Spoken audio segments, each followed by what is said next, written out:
최근 서울 지역 부동산 가격이 하락세를 나타내면서 관망세도 좀 짙어지고 있습니다. 하지만 지금이라도 내 집 마련을 해야겠다 마음먹은 분들도 계실 것 같은데 커다란 걸림돌이라고 하면 이제 바로 대출이겠죠. 정부가 대출을 옥죄고 있다 보니까 쉽사리 또 내 집 마련 계획을 세울 수도 없는 것 같습니다. 네, 올해는 대출 상황이 또 어떻게 변할지 레오 대출연구소 김은진 대표와 함께 자세히 알아보겠습니다. 어서 오세요, 대표님. 안녕하세요. 예. 네. 뭐 매번 우리 집값 얘기할 때마다 서울과 지방 양극화 얘기합니다만 요즘은 뭐 서울 안에서도 양극화가 심해지네요. 네, 맞습니다. 아니 강남권 강남 쪽하고 비강남 쪽하고 집값 차이가 최대는 5배까지 네. 좀 심하네요. 네. 맞습니다. 어. 뭐 지금 현재 서울하고 지방은 뭐 온도 차이가 너무 크고요. 네네. 이 서울 안에서도 서초 강남에 거래되는 아파트의 가격하고 또 그 외 지역하고 차이가 많이 심합니다. 이 이유를 좀 제가 말씀을 드린다라고 하면 네. 지금 현재 서초구의 지금 그 평균 실거래가가 25억 1,800만 원이고요. 그 뒤를 이어서 강남구, 용산구 그리고 뭐 저희들이 다 좋아하는 뭐 송파구, 성동구, 마포구 순으로 가격이 점점 내려가고 있는데 평균 실거래가가 20억 원을 넘는 이 서초 강남 아파트의 특징은요. 작년 8월이 이제 아파트 가격의 정점을 찍었는데 그 이후로 그 외 지역들은 조금씩 다 하락을 하고 있지만 이 지역들은 전혀 흔들리지 않고 있다는 그런 점입니다.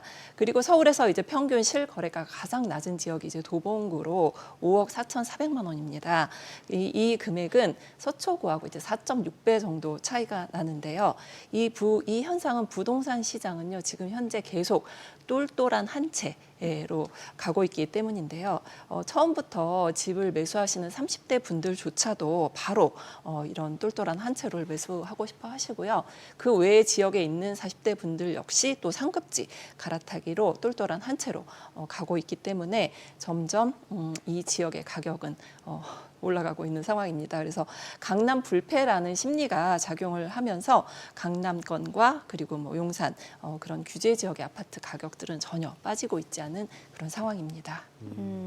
또 이 집값 양극화가 점점 심해지는 이유 중에 하나로 이제 강남권 같은 경우는 뭐 그들만의 리그 아니냐라는 말이 나올 정도로 이게 대출 규제가 오히려 강남 쪽이 더 심할 수도 있는 게 뭐 네, 토지거래 맞습니다. 허가 구역도 있다 보니까 실제로 현금이 있어야 살 수 있다라는 네. 거잖아요. 그렇습니다. 예. 예, 맞습니다.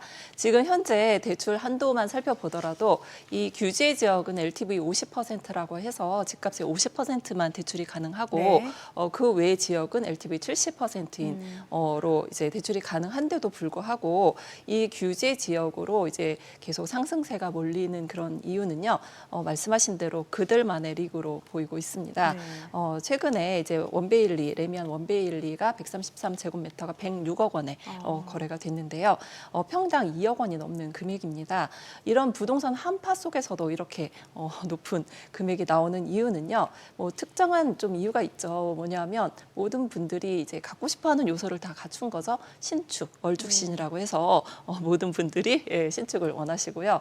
그 다음에 한강변 아파트라는 거 그리고 대형 평수라는 이 세 가지 조건을 모두 갖췄기 때문에 이 정도 네. 금액으로 매수 매도가 이루어진 것으로 보이는데 이런 이 지금 서초구에 있는 아파트들의 약간 입지는요. 약간 트로피 아파트 같다. 뭐 그런 느낌을 받는 거예요. 그러니까 어느 정도 이제 그 소득이라든지 성공을 하신 분들이 이제 그런 아파트를 쟁취함으로써 많은 분들이 이제 만족감을 느끼고 있는 그런 상황인데요.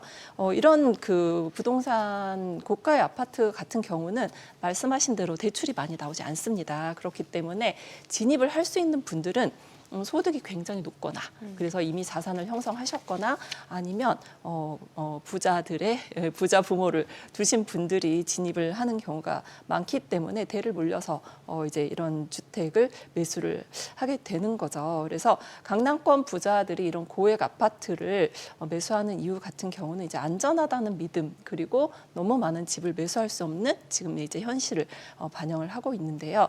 이 아파트 같은 경우에 이제 그 이른바 전문직 같은 경우는 이제 자산이 많이 없어도 대출을 받을 수 있는 이유가 소득이 굉장히 높습니다. 그래서 뭐 아파트 60억짜리를 매수를 하셔도 뭐 30억 대출을 가능하게 하려면 소득이 한 연봉 부부합산 4억 5천 정도가 되셔야 되는데 대부분 충족을 하고 있습니다. 그렇기 때문에 그들만의 리그로 보이고 있는 상황입니다. 그들만의 리그라는 표현은 여기저기 많은 데서 쓰이는데 네, 그들만의 리그는 그냥 그들만의 리그로 인정해주면 편해요. 네 맞습니다. 예. 그게 안 돼. 네. 그들에 속할 수 없는 상황인데 괜히 그들하고 같이 살다 보면 스트레스 받아가지고 네. 다시 되돌아오는 경우도 저는 왕왕 봤거든요. 네, 오히려 스트레스 받더라. 아. 내 살길이 이쪽이 더 낫더라 하는 분들도 있는데 그들만의 리그. 네, 그래서 그렇기 때문에 이런 고가 아파트가 가격이 상승했다고 해서 뭐. 전 부동산 시장의 지금 가격이 글쎄. 네, 올라갔다고 하시면 네. 안 될 것으로 보입니다. 예. 네.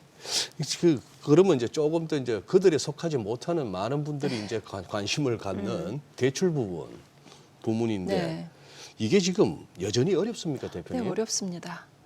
저희가 이제 통상적으로요, 네. 대출은 이제 1월 1일이 되면 대부분 이제 확 풀리는 경향이 많이 있었어요. 새해 되면서? 네, 이제 12월 말까지 총량 규제로 인해서 은행들이 약간 문을 닫고 있다가 1월이 되면 이제 본격적으로 영업을 할 준비를 하면서 그동안 했던 규제들을 모두 이제 푸는 경우가 좀 상당히 많았는데 현재 전혀 풀리지 않고 있습니다. 네, 작년 말하고 비교했을 때 전혀 나아진 게 별로 없을 정도로 당국에서 막는 거예요. 은행권에서 자체적으로 알아서 막는 거예요. 은행권 자체적으로 규제를 하고 있는 상황이에요. 왜냐하면 은행별로 모두 규제들이 조금씩 다르고 있고요. 자체적으로 뭐 어떤 은행은 다주택자를 받지 않겠다. 이 은행 같은 경우는 뭐 다주택자도 가능하다. 뭐 이런 예. 식으로 자체적으로 규제를 하고 있기 때문에 정부에서는 물론 계속 관리를 하고 있죠. 총량 관리를 하고 있기 때문에 특히 이제 총량 관리가 예전에는 이렇게 연단위 1년에 몇 % 증가했느냐 그걸로 따졌다라고 하면 현재는 거의 매달 보고를 받고 있다. 매달 분기별로 예. 관리를 하고 있다. 그래서 매달 예를 들어서 뭐 정해진 금액 이상의 대출이 일어나면 안 되기 때문에 조기에 마감을 하거나 그러는 경우가 좀 굉장히 많이 발생을 하고 있는데요. 그래서 이렇게 대출 받기가 어렵다 보니 많은 분들이 굉장히 이제 좀 걱정을 많이 하고 있는 상황이고요. 그리고 이제 정부에서는 지방은행 같은 경우는 이제 어느 정도 지방 경제가 지금 굉장히 어렵거든요. 그러다 보니 지방은행은 조금 더 유연성을 두겠다라고 발표를 했고, 그리고 이금융권 대출 역시 3년 동안 계속 줄었습니다. 그래서 이금융권은 조금 늘리고 있는 상황이지만 이제 대부분의 많은 분들이 대출을 받고 있는 은행권 같은 경우는 지금 뭐 주담대 증가폭이 지금 전혀 늘고 있지 않은 그런 상황인데요. 그래서 은행에 지금 상황을 좀 본다라고 하면 1월 달 같은 경우에 물론 연휴가 굉장히 길었습니다. 예, 그렇기 때문에 뭐 그 대출이 증가할 요인이 조금 줄어들기는 했지만 네, 그렇다 하더라도 지금 대출 규모가 전달 대비해서 1조 원 정도 뭐 줄어들었다 이런 보고가 있을 예. 정도이기 때문에 이렇게 대출이 줄어든 경우는 거의 없습니다. 예, 거의 뭐 작년 초반을 제외하고 계속 증가세였기 때문에 정말 대출이 많이 줄어들고 있고요. 특히 이제 주담대는 조금 늘었지만 신용대출 같은 경우는 이제 연초에 연휴도 길었잖아요. 그래서 상여금이라든지 이런 거를 받아서 모두 갚아서 신용대출 규모도 많이 줄어들었고 집단대출 역시 올림픽 파크 포레온 같이 이제 그 거대한 그런 재건축 사업이 있었음에도 불구하고 줄어든 것으로 보입니다. 그래서 가계 대출 증가폭은 점점 줄고 있는데 그 이유는 이제 아까 말씀하신 대로 은행의 규제가 조금 심하기 때문에 금리도 높고 뭐 여러 가지 요인으로 인해서 서민들이 돈을 빌리기에는 조금 어려운 부분이 있습니다. 전세 대출도 조인다면서요? 이 부분이 조금 그거 진짜 서민들 힘든데. 예.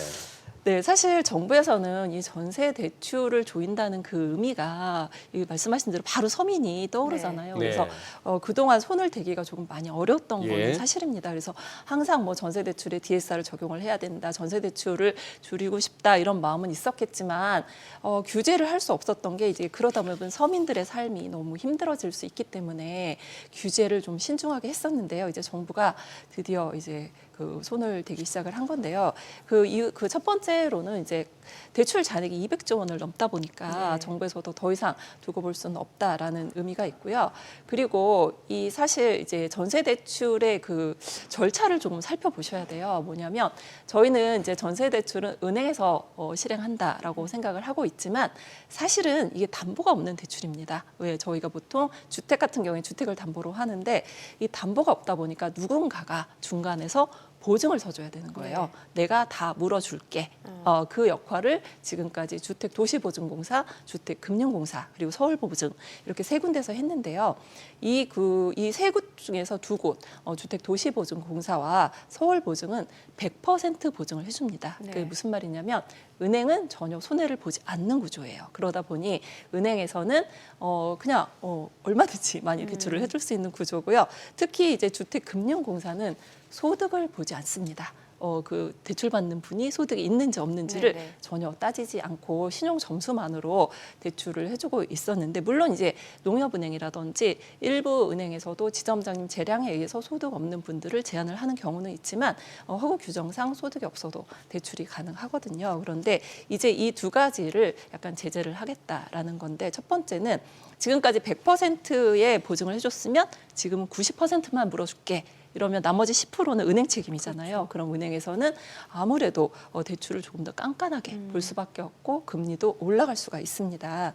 그렇기 때문에 이 여러 가지 면에서 서민들한테 특히 좀 문제가 될 수 있고요. 그다음에 대부분 전세 대출을 빌리는 서민들이 거의 소득이 없는 분들이 굉장히 많습니다. 그래서 그분들이 좀 타격이 있으면 월세로 갈 수밖에 없는 그런 상황인데 그래서 정부에서는 특히 이제 다세대 연립 같은 경우에 전세 대출이 조금 더 어려울 수 있고 기 때문에 어느 정도 유예 기간도 필요하실 거고 그리고 전세 계약을 맺는데 문제가 없도록 이 서민들의 삶을 조금 지켜봐야 될 필요가 있습니다.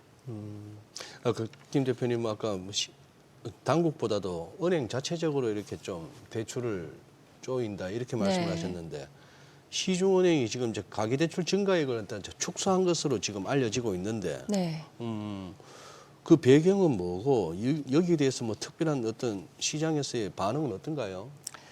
지금 이 네. 가계 부채를 이제 그 은행 자체별로 예. 그 규제를 할 수밖에 없는 이유는요. 예. 정부에서 가계 부채 증가폭을 늘리지 마라라고 이제 요구를 계속 하기 때문입니다. 예. 특히 이제 가계 부채 증가율을 저희가 보통 통상 매년 총량을 5% 전후로 잡았었거든요. 예. 그런데 이제 정부에서는 경상 성장률 올해 경상 성장률이 3.8%입니다. 경상 성장률이 뭐죠? 경상 성장률이라는 건 저희가 경제 성장률 GDP는 알고 계시잖아요. 예. 그 GDP에다가 물가를 반영을 한 것입니다. 그래서 실제적인 이제 경제 성장률이라고 볼 수 있는데 이 경상 성장률을 3.8%로 축소를 하게 발표를 했는데 네. 그러면 가계부채도 이에 맞춰서 축소를 해라.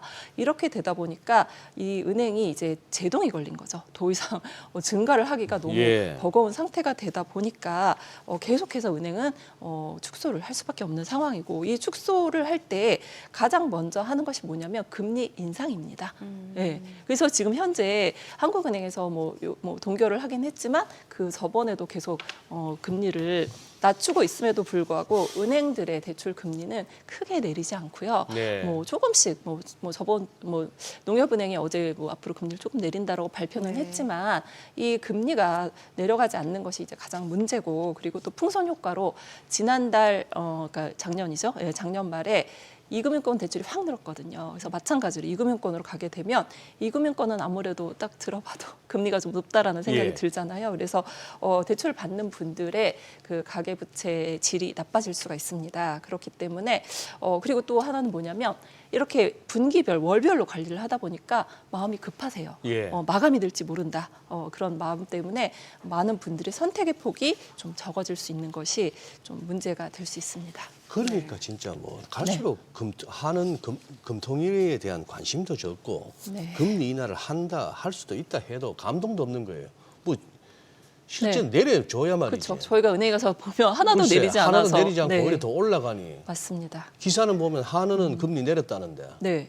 은행 가보면 이건 뭐 오히려 네. 똑같거나 뭐 체감 그러니까요. 금리가 높은 거죠. 네, 맞습니다. 지금 스트레스 DSR 2단계잖아요. 네, 그런데 이제 7월부터는 3단계, 그러니까 네. 더 깐깐해지는 거예요. 그렇죠. 규제가 생기는 거예요. 대출 받을 때. 네, 근데 맞습니다. 이게 미분양이 쌓인 지방에서는 이 DSR을 좀 완화시켜야 된다는 얘기가 나오잖아요. 어떨까요? 완화되면은 진짜 미분양 쌓인 지방은 좀 미분양 해소가 되는 거예요? 이게 뭐 효과가 없지는 않겠지만 네. 이제 뭐 DSR을 뭐 완전히 풀어주는 것도 아니고 그렇죠. 약간 완화를 한다고 해서 뭐 네. 차등 적용이죠. 근데 지금 현재도 이 수도권과 비수도권은 DSR 규제를 차등 적용하고 있습니다. 2단계에서도. 근데 뭐 그거를 얼마나 완화를 해줄지는 이제 봐야 되겠지만 사실 이 DSR이라는 것이 무슨 요술방망이는 아니잖아요. 그래서 이 DSR 규제를 풀어준다고 해서 뭐 지방의 이 미분양, 특히 이제 미분양 중에서 가장 문제가 되는 미분양이 악성 미분양입니다. 준공 후에도 미분양인 거죠. 그러니까. 네, 그렇게 되면 이제 건설사들이 도산을 하게 되기 때문에 지방 경제가 많이 어렵거든요. 그래서 아마 정부 여당에서도 DSR을 좀 풀어서 지방을 좀 살려보자. 뭐 이런 의미로 DSR을 좀 한시적으로 풀려고 하는 것 같은데 그런데 이렇게 소득이 되는 분들은요, 네. 좋은 집을 삽니다. 네, 그래서 그 DSR 규제보다는 사실 세제 혜택이 네. 조금 더 따라와야 집을 매수할 수 있는 여력이 되는 분들이 추가로 주택을 매수할 것으로 보이기 때문에 네. 어느 정도 좀그 세제 혜택과 함께 대출 완화도 필요할 것으로 보입니다. 네. 네. 오늘 내용 잘 들었습니다. 네, 고맙습니다. 고맙습니다.